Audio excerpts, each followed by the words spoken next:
Earth stayed quiet, until the Galaxy Council's insults went too far. The alarm tore through the ship before I even opened my eyes. Red light spilled across my quarters, pulsing in rhythm with a sound I had only heard during drills. Except this was not a drill. I knew it the moment my boots hit the cold floor, and the ship's voice, calm and mechanical, repeated the same words over and over. Unknown vessel detected. Unknown vessel detected. My name is Daniel Hartley, and at that moment, I was a communications officer aboard the Meridian, the first deep space ship Earth had ever built for something bigger than exploring empty rock and ice. I ran through the narrow corridor, my hand brushing the wall to keep my balance, as the ship shifted under thruster correction. Around me, other crew members moved with the same urgency, faces tight, eyes wide, nobody speaking unless they had to. By the time I reached the bridge, Captain Laura Whitfield was already standing at the center console, arms crossed, eyes locked on the main screen. She did not turn when I entered. She did not need to. The screen told the story well enough. A massive shape had appeared less than 200 kilometers from our position. It had not approached slowly. It had not signaled first. It had simply appeared, as if stepping out from behind a curtain that had been hiding it the entire time. Identification? Captain Whitfield asked, her voice steady despite the chaos around her. Lieutenant Maya Lindquist, our sensor officer, shook her head without looking up from her station. Nothing in our records matches the signature, Captain. It's big. Bigger than anything we've cataloged near this system. I felt my pulse climb.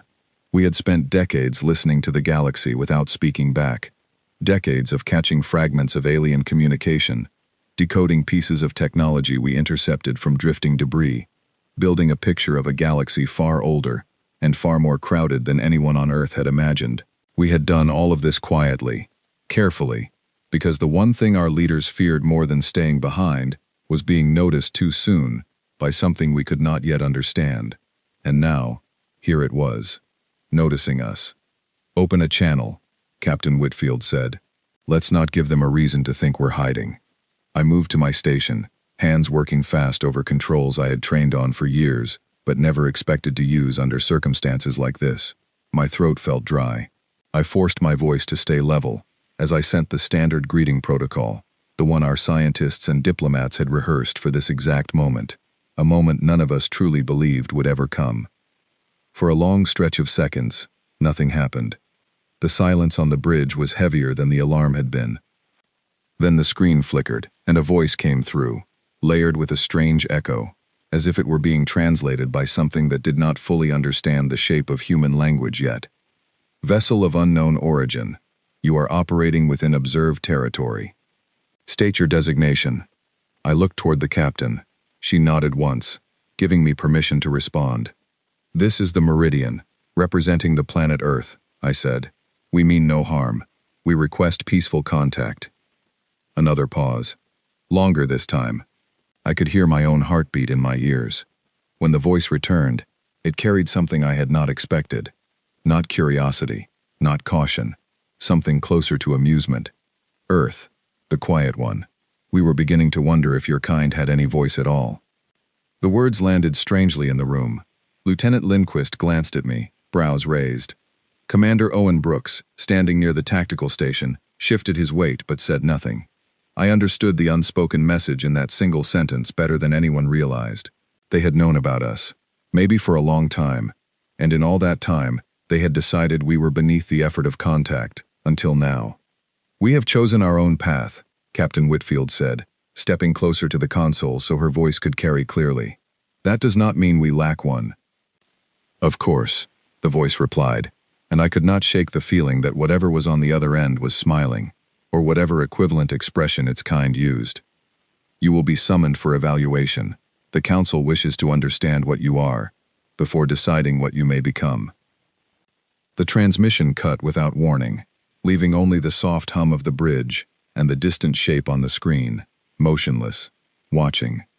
For a moment, nobody spoke. Then Commander Brooks broke the silence. Evaluation, he said, the word heavy with distrust. That doesn't sound like an invitation. That sounds like a test we didn't agree to take. Captain Whitfield turned to face the rest of us, and I saw something behind her calm expression. something that looked like she was carrying the weight of every decision that had led us to this exact point. "It's not an invitation," she said. "It's the moment we've been preparing for since before any of us were born into this program. Earth chose silence for a reason. We watched. We learned. We built. Today, that silence ends, whether we wanted it to or not." I thought back to everything I had studied before joining this mission. How Earth first detected alien signals decades earlier, faint and scattered, the kind of thing most people would have dismissed as background noise if our scientists had not been desperate enough to keep listening. How those signals slowly became patterns, and those patterns became language, and that language became warning enough for our leaders to make a choice that shaped generations. We would not announce ourselves to a galaxy we did not understand. We would learn first. We would prepare first. We would survive long enough to choose our own moment, rather than have it chosen for us by species who saw young civilizations as either threats to eliminate or resources to exploit. That philosophy had built the very ship I stood on. It had built the technology hidden in its hull, technology far beyond what any outside observer expected from a species barely out of its own solar system. It had built training programs, defense strategies, communication protocols, all designed around a single guiding idea: stay quiet, stay ready. Never let them see what you truly are until you choose to show them. And now, after all those years of careful silence, a single alien voice had reduced it to nothing but a passing observation. The quiet one. I felt something tighten in my chest, somewhere between embarrassment and quiet anger. I did not show it. None of us did. But I suspected I was not the only person on that bridge who felt the sting of being dismissed so easily, after everything Earth had sacrificed to reach this point. "Helm," Captain Whitfield said. "Hold position. We are not running, and we are not chasing. Let them see we are calm." "Yes, Captain," replied Ensign Peter Donnelly from the helm station, though I caught the slight tremor in his hands before he steadied them against the console. Minutes passed in tense quiet. The alien vessel did not move. It simply remained there, massive and patient, like something that had all the time in existence and saw no reason to rush. I found myself studying its shape on the screen, trying to memorize every visible detail, every curve and panel and light pattern, because somewhere in the back of my mind, the old training kicked in. Observe everything, record everything. You never know which detail might matter later. Commander Brooks approached my station, lowering his voice so only I could hear him. "You felt that, didn't you?" he asked. "The way they said it. Like we're some experiment they're deciding whether to continue." I nodded slowly. "They've probably been watching us as long as we've been watching pieces of them, maybe longer. And now they want to evaluate us," he said, shaking his head. "Like we're applying for permission to exist." I did not have an answer for that. Not yet. All I could do was sit there, watching the alien ship hover in silence, knowing that whatever came next would shape everything Earth had built toward this single, unavoidable moment. The communication channel flickered to life once more, and the same translated voice returned, calm and detached, as if nothing about this moment carried any real weight for them at all. "Coordinates have been transmitted. You will proceed to the designated outpost for formal evaluation. Failure to comply will be interpreted as hostile intent." The line cut again before anyone could respond.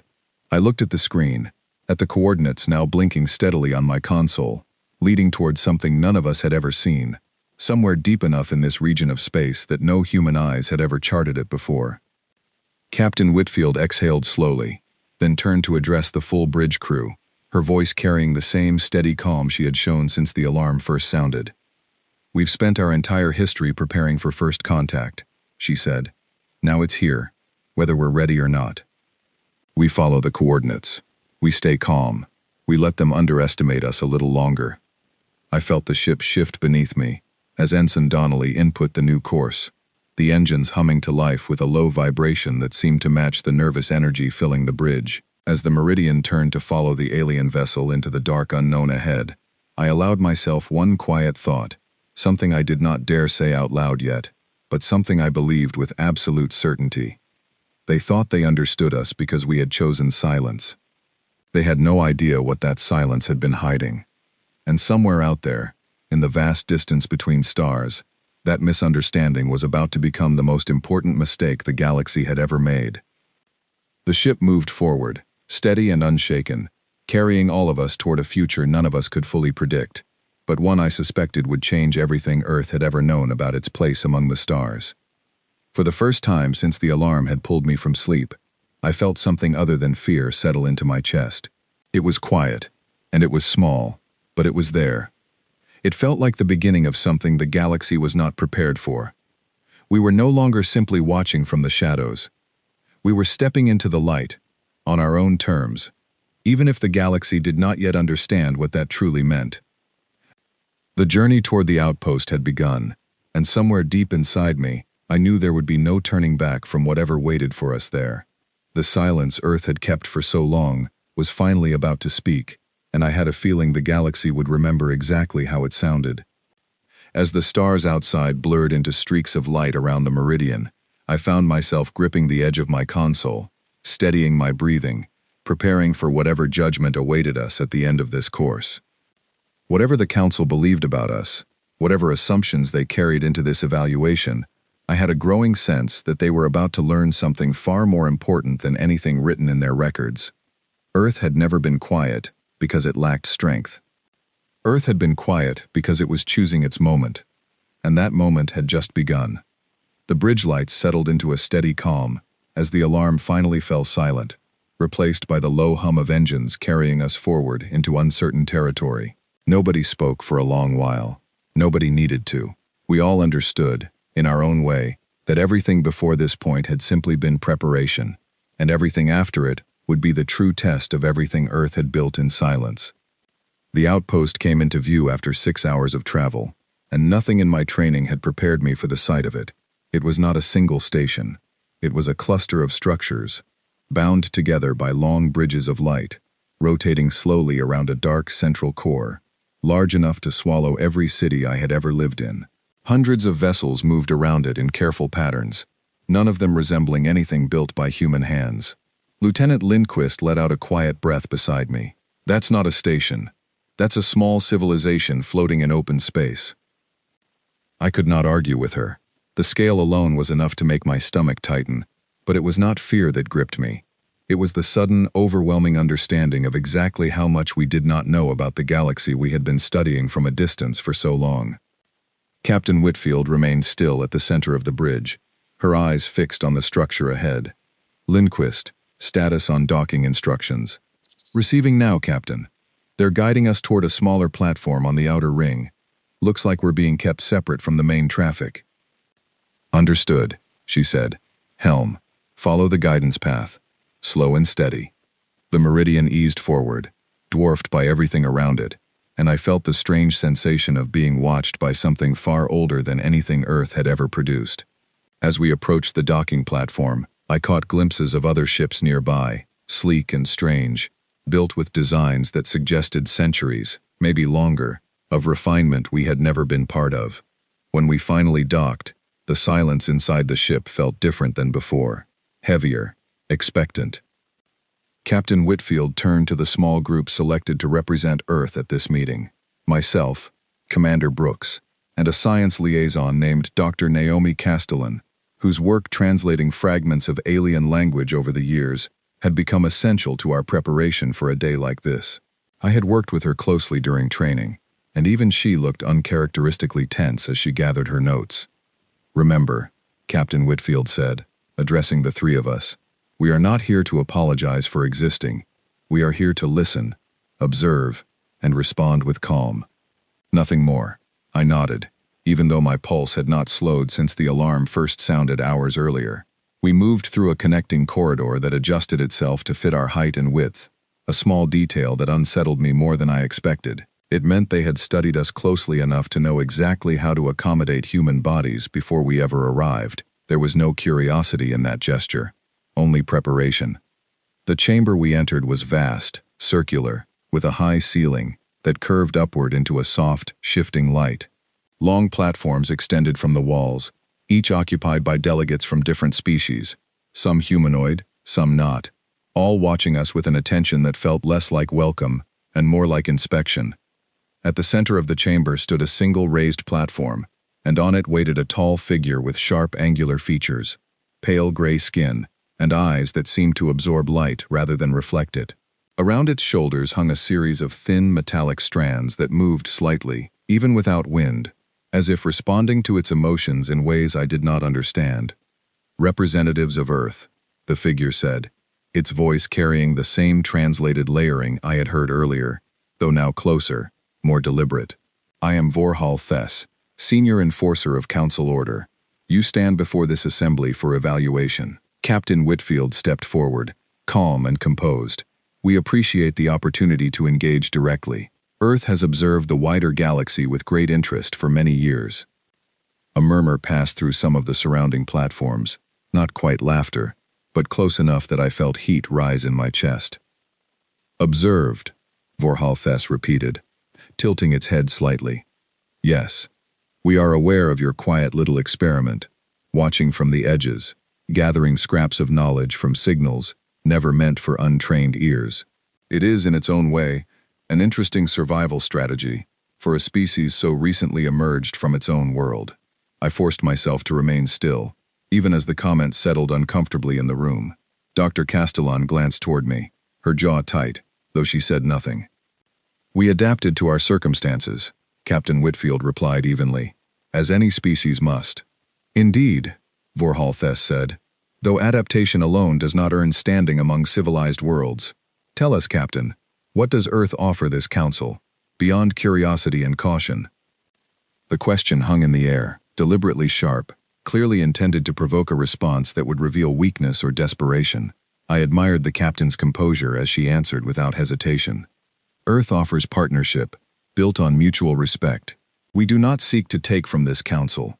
We seek understanding. Another delegate, smaller and covered in a shifting pattern of color across its skin, leaned forward from its platform. Understanding requires capability.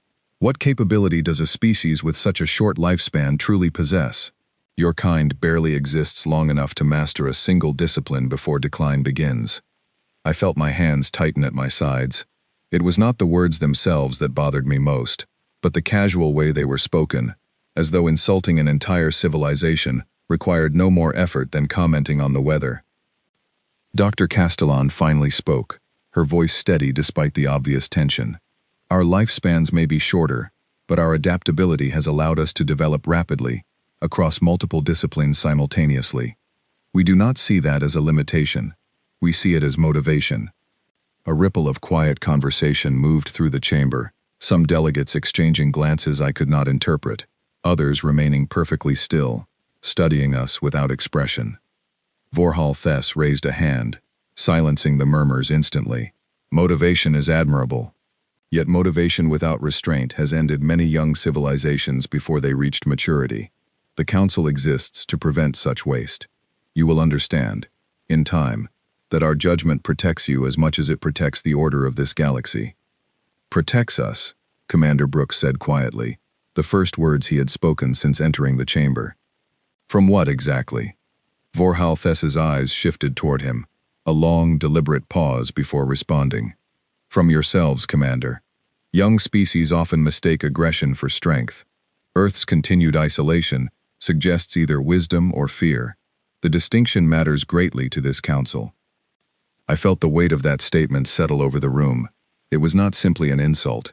It was a warning, wrapped inside diplomatic language, the kind designed to remind us exactly how small our place was believed to be within this much larger structure of power. The evaluation continued for nearly 2 hours, each question carrying its own quiet challenge. Each answer from our small group met with measured but unmistakable condescension. I listened carefully throughout, cataloging every detail I could observe. The positioning of guards near the chamber entrances, the subtle technology embedded into the platform structures, the reactions of different delegates whenever certain topics arose, particularly any mention of expansion or colonization beyond Earth's solar system. At one point, a delegate from a species with elongated limbs and deep violet skin addressed the room directly. Perhaps it would be simplest to place Earth under observation status indefinitely, limited travel permissions, monitored communication, until such time as their development can be properly assessed. The suggestion landed like a quiet blow across the room. I saw Captain Whitfield's expression remain controlled, though something flickered behind her eyes, something I recognized as restrained anger rather than surprise. "Earth has not requested containment," she said firmly. "We came here in good faith, seeking partnership, not supervision." Vorhal Thess studied her for a long moment before responding. "Good faith is earned, Captain, not assumed. Until this council determines otherwise, certain restrictions will remain necessary for the stability of this region." I felt my jaw tighten, though I said nothing. Beside me, Dr. Castellan's hands had curled slightly at her sides, the only visible sign of the frustration she was clearly suppressing. The meeting eventually concluded with a formal statement, delivered by Vorhal Thess, in a tone that suggested finality rather than negotiation. Earth would remain under what they called provisional evaluation status, its movements monitored, its access to certain regions of space restricted, pending further review by the Council. As we exited the chamber and made our way back toward the docking platform, none of us spoke for a long stretch of the journey. The weight of everything said in that room pressed heavily over the small group, and I found myself replaying certain phrases over and over in my mind. A feral backwater, a short-lived curiosity, a species requiring supervision. Once we were back aboard the Meridian and the docking clamps released their hold, Captain Whitfield gathered the senior officers in the briefing room, her expression carrying none of the calm she had displayed during the meeting itself. "They believe we're harmless," she said, standing at the head of the table. "They believe our silence over these past decades came from fear, not patience." Commander Brooks leaned forward, arms crossed. "Maybe it's time we let them keep believing that, for now. Let them underestimate us while we finish preparing." Dr. Castellan nodded slowly. "Every piece of information I gathered in there tells me they have no real understanding of what Earth has built. Our technology, our defenses, our coordination. To them, we're still the species they intercepted broadcasting old radio signals into space." I spoke up then, surprising myself slightly with the steadiness in my own voice. "Then we use that. Every assumption they make gives us an advantage they don't even realize they're handing over." Captain Whitfield studied each of us for a long moment before nodding once, slow and deliberate. "We continue as planned. We comply with their restrictions. For now.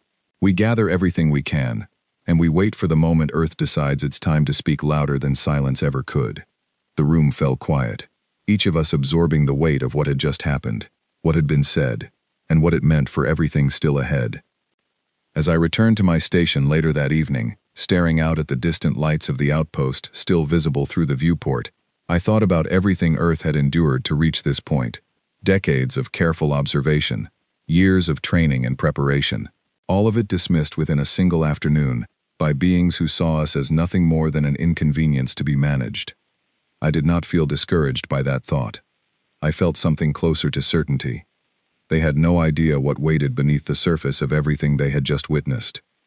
They had judged us based on appearances, based on assumptions built from second-hand observation and outdated records.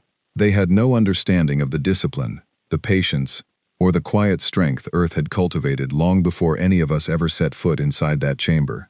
The Council believed it held complete control over the situation, dictating terms to a species it considered young and unprepared.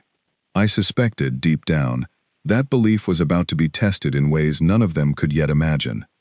As the Meridian powered down for the evening cycle, drifting quietly within sight of the very outpost that had just delivered judgment upon us, I allowed myself one final thought before finally letting exhaustion pull me toward rest.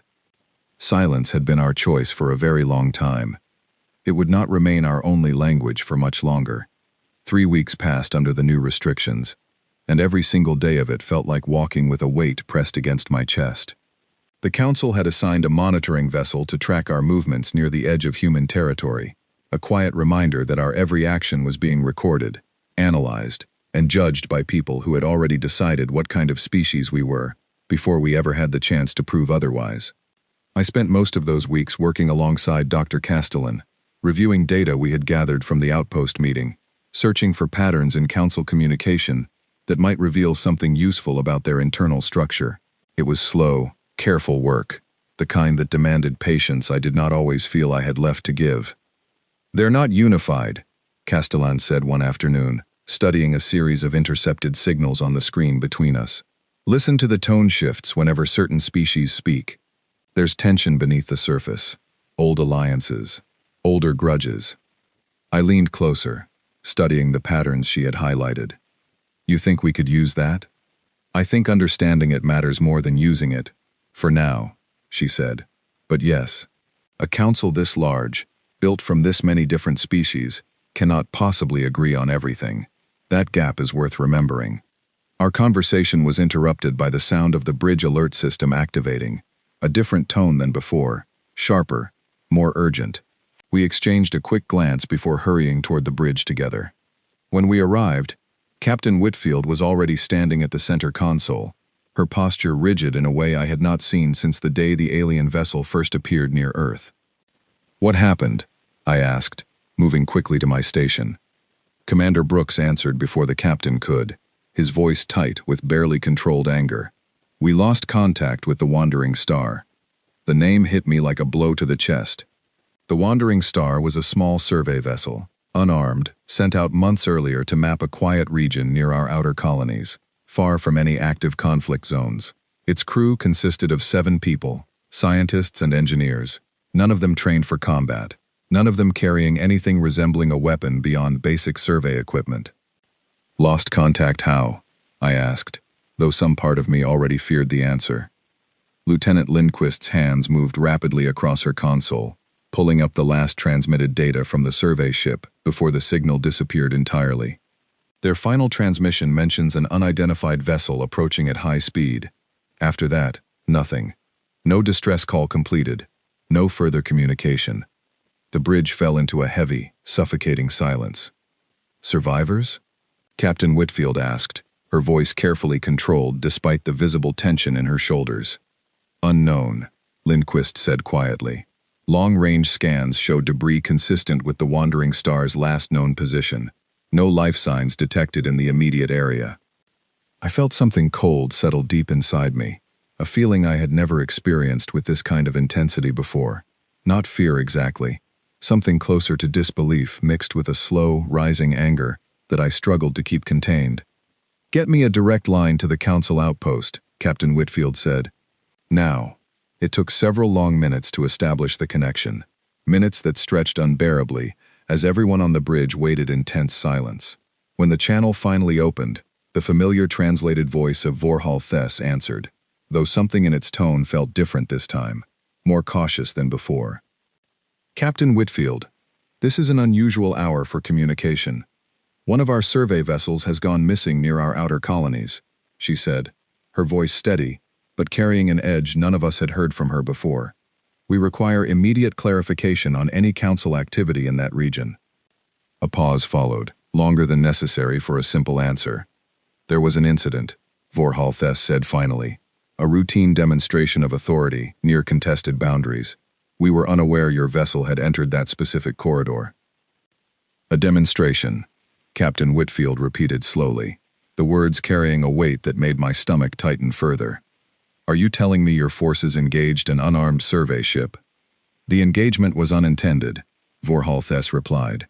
"Your vessel's presence within the corridor was viewed as a potential incursion. Standard protocol was followed." I felt my hands curl into fists at my sides, the calm professionalism I had maintained for weeks, finally beginning to crack beneath the weight of what I was hearing.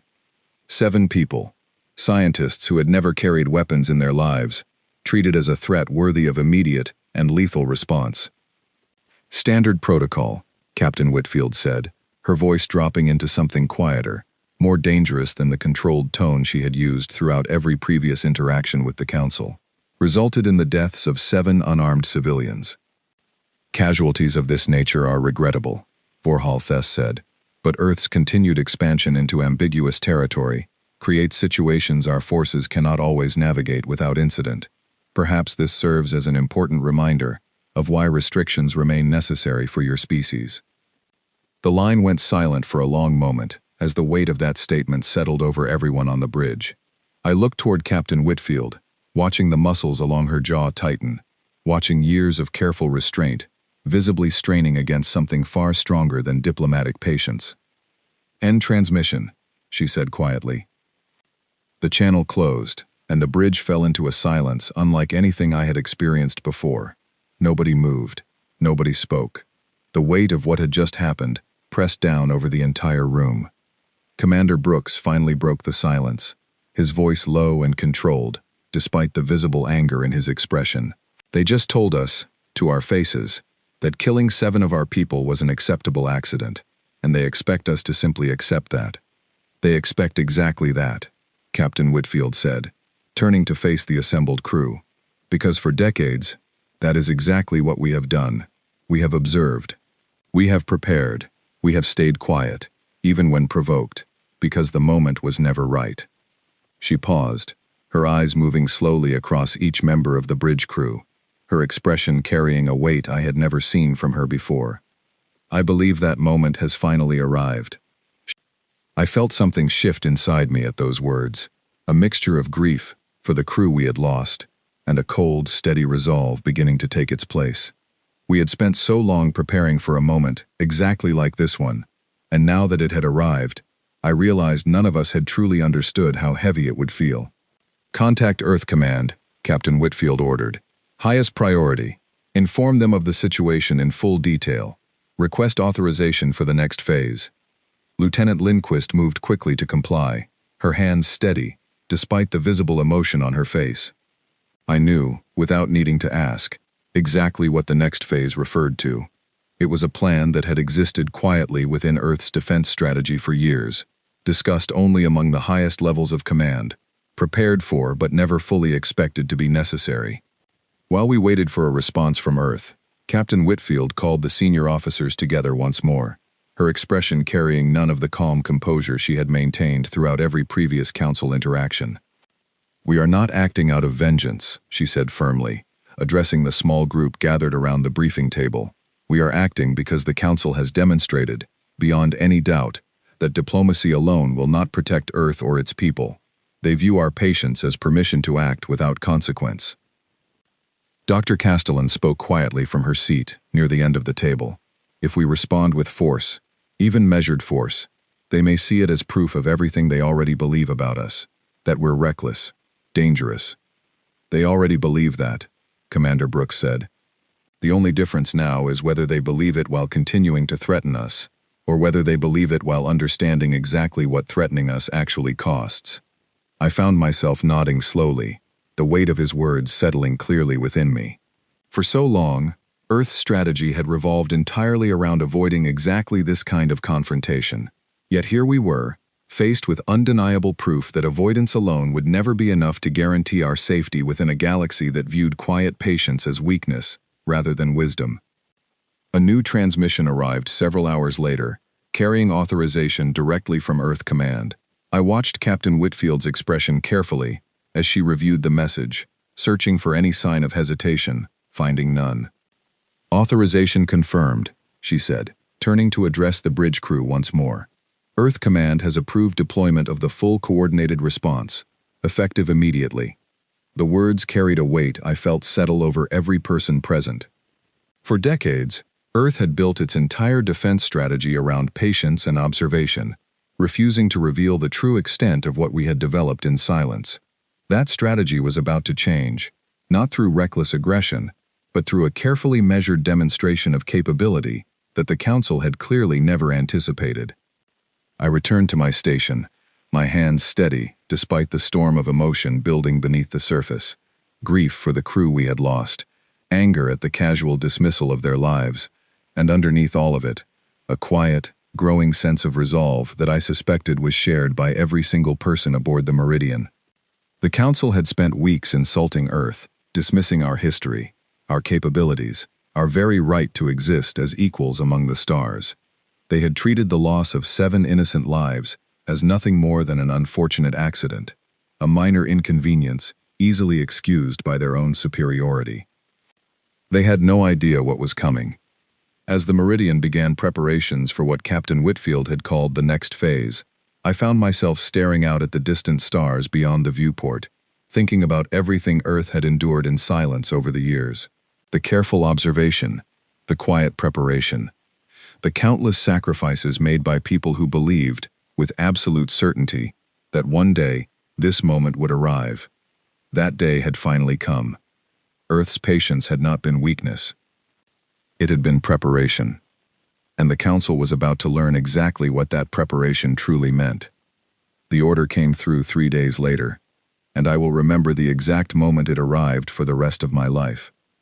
I was standing at my station when Captain Whitfield received the final confirmation from Earth Command, her eyes scanning the message slowly, before she looked up and addressed the entire bridge crew, in a voice that carried none of the hesitation I might have expected.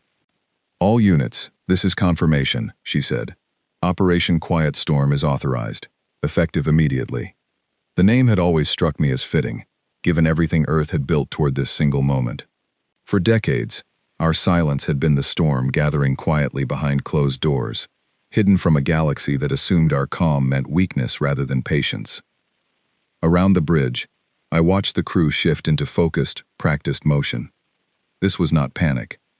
This was the result of years of preparation finally being put into action. Every drill, every simulation, every quiet exercise conducted far from Council observation had led directly to this single coordinated moment. "Lindquist, status on the fleet formation," Captain Whitfield said. "All vessels reporting ready, Captain. Formation Echo is holding position exactly as planned." I felt a strange mixture of pride and disbelief settle over me as I processed those words. Formation Echo represented something the Council had never accounted for in any of their assumptions about Earth.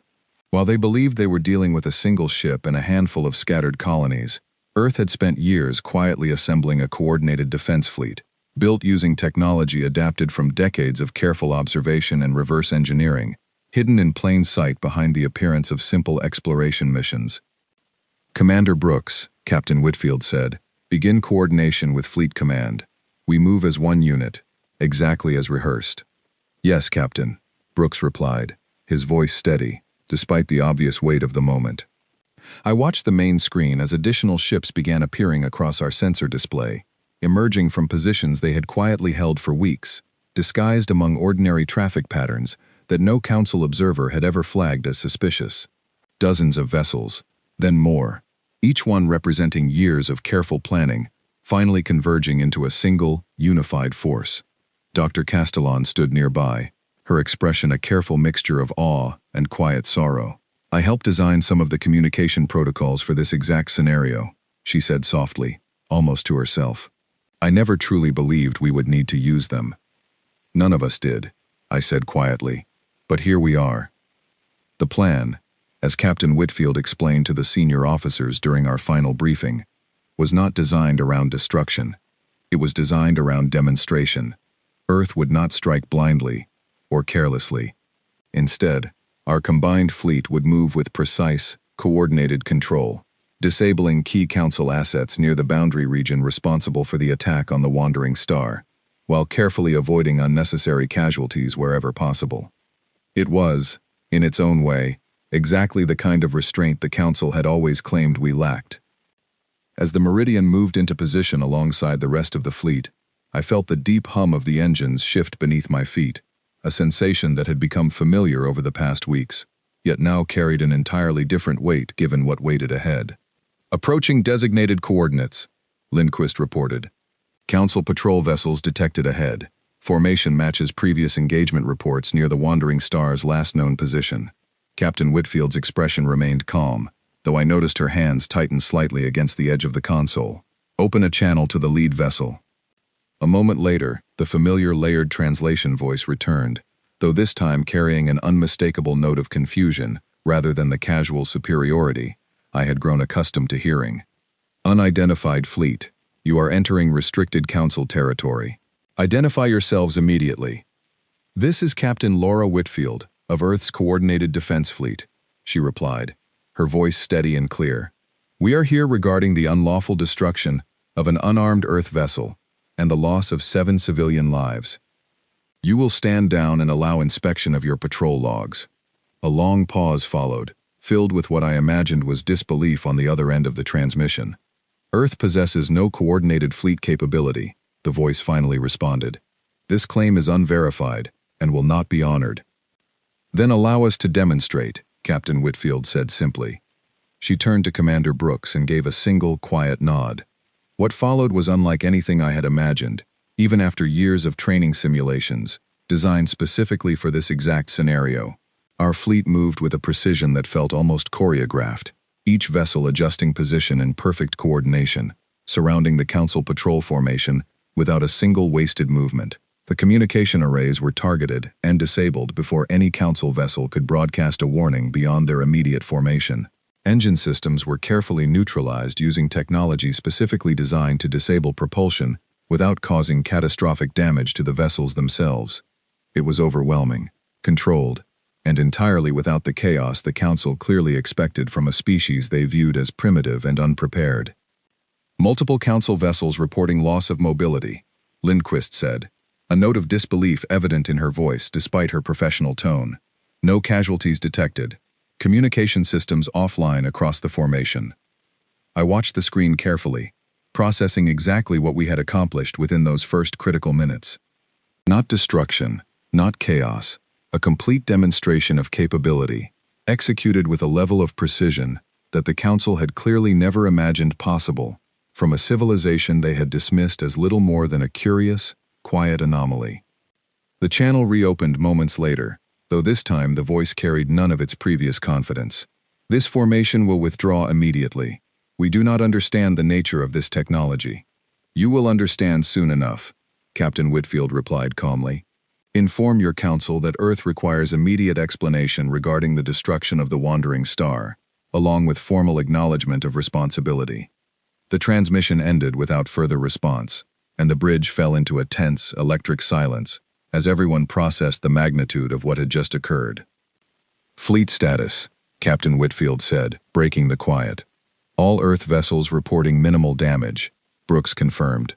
No casualties. Mission parameters met without unnecessary escalation. I felt something complicated settle over me in that moment, a mixture of relief and lingering unease. We had succeeded in demonstrating exactly what Earth was capable of, without resorting to the kind of careless destruction the Council had shown toward the crew of the Wandering Star. Yet I understood, even then, that this moment marked the beginning of something far larger than a single tactical engagement.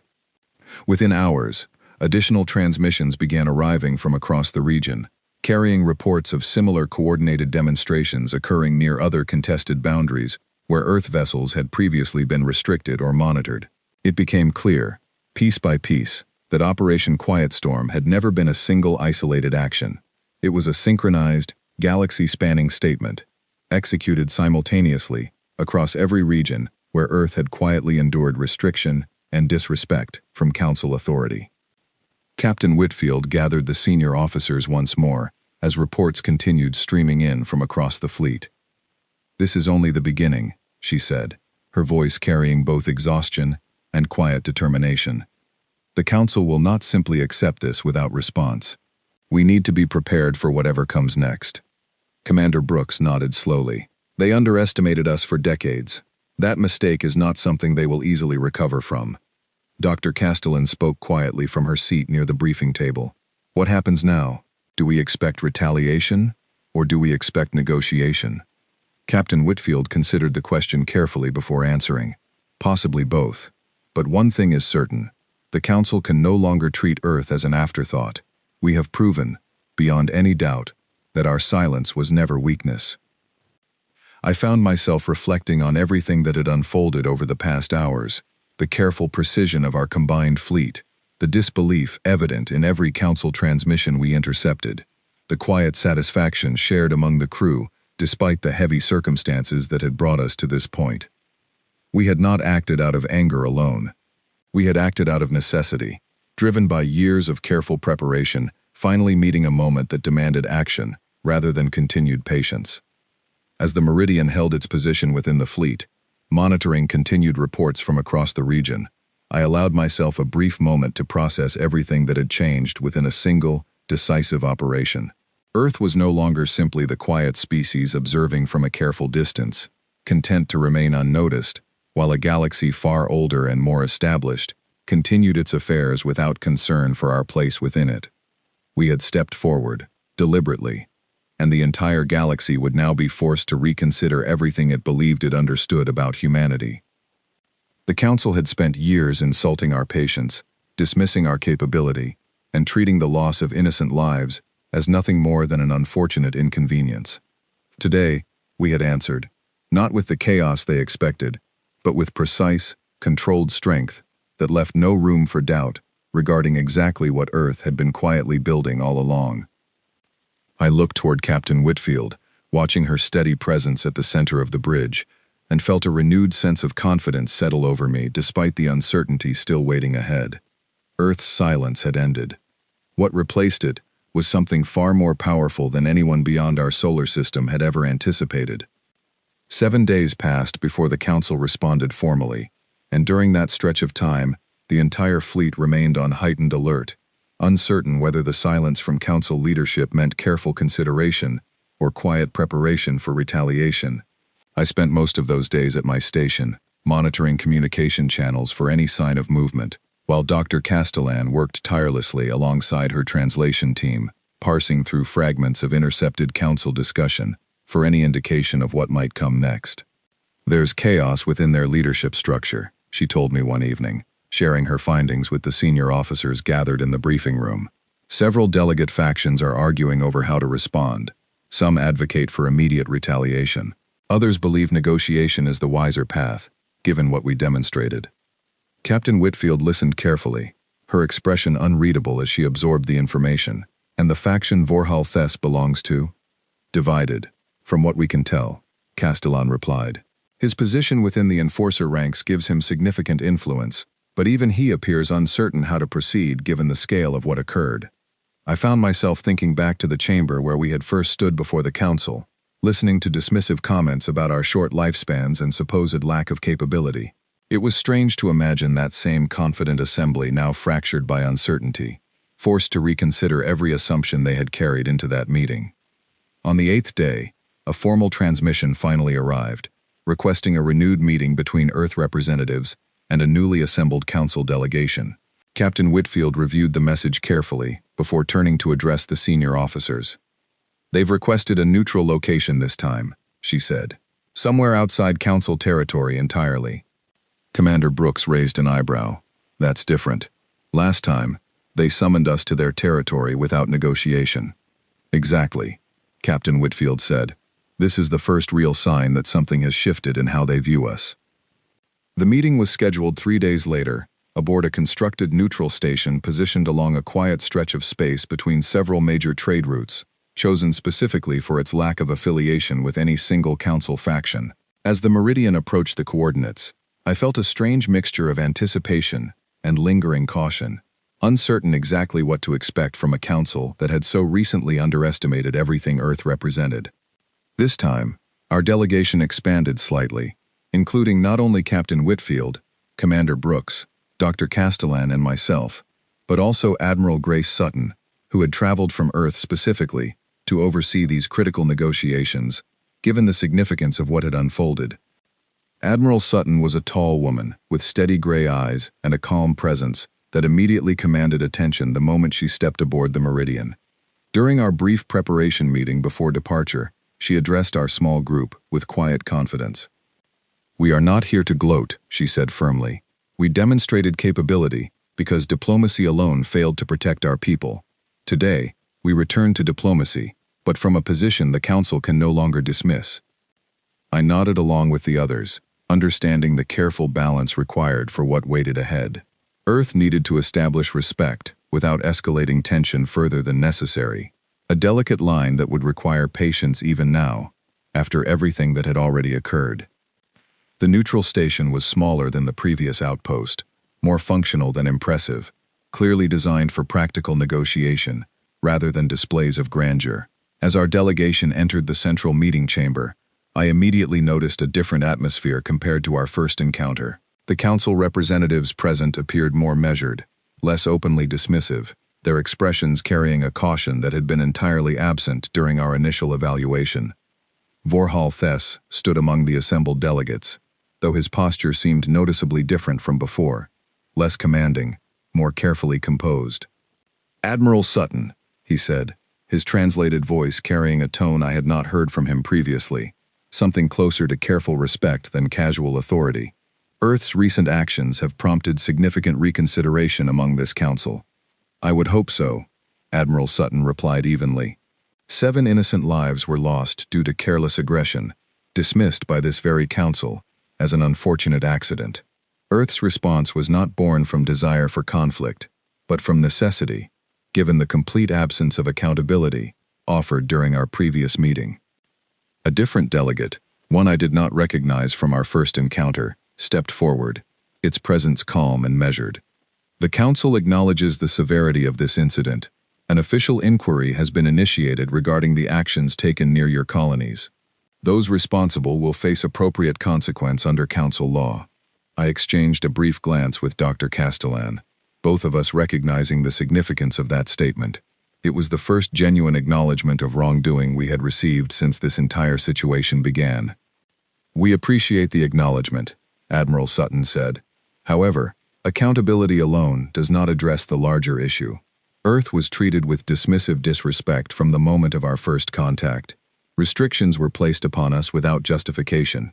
Our capabilities were mocked rather than considered. This pattern must change if any future relationship between Earth and this council is to remain viable." Vorhalthes studied her carefully before responding. "The council underestimated Earth's capabilities.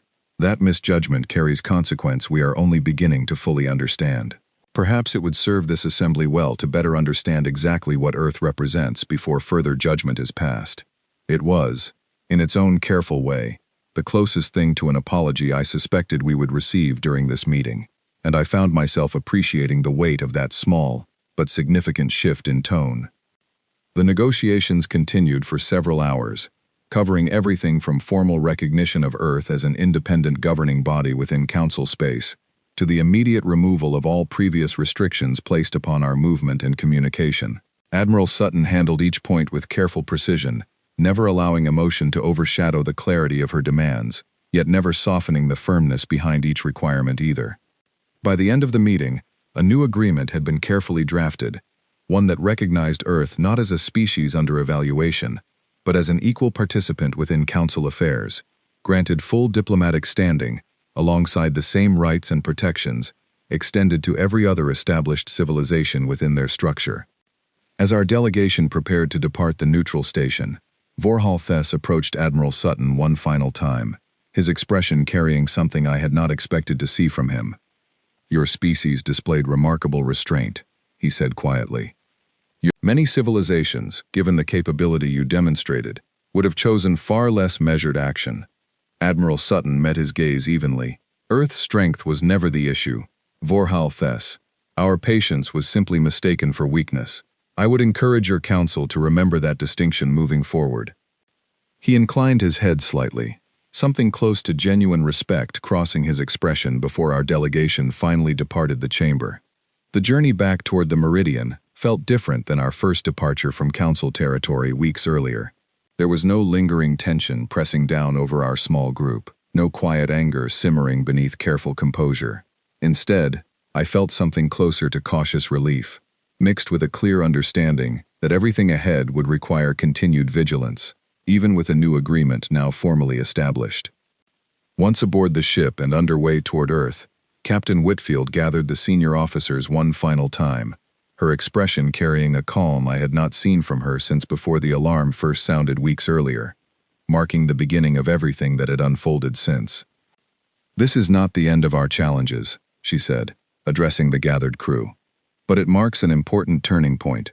Earth no longer stands as an unknown curiosity at the edge of galactic affairs.